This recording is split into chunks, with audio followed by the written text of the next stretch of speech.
और बताओ बेबी क्या पियोगी? क्यों? कौन है ये? भाई ये कहाँ से आ गई? कौन है? क्या गर्लफ्रेंड हो इसकी?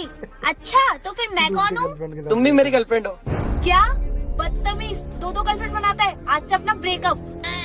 वो तो चली गई पर मैं इतनी आसानी से नहीं छोड़ूंगी तुझे। अभी रुक, मैं मेरी माँ को लेके आती हूँ, वो तेरे हाथ पैर तोड़ देंगी।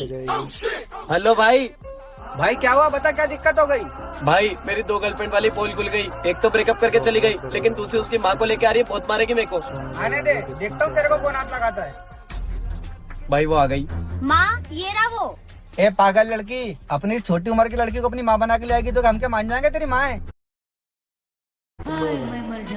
अरे नहीं नहीं, मैं सच में इसकी माँ हूँ। देखो, आप मेरे दोस्त को मारने के लिए इसकी माँ बनना चाहती हो तो ठीक है, पर आप लग नहीं रहा उसकी माँ हो, छोटी बहन हो तुम इसकी। मार लो। अरे नहीं नहीं बेटा, कोई जरूरत नहीं है मारने की। चल तू घर चल।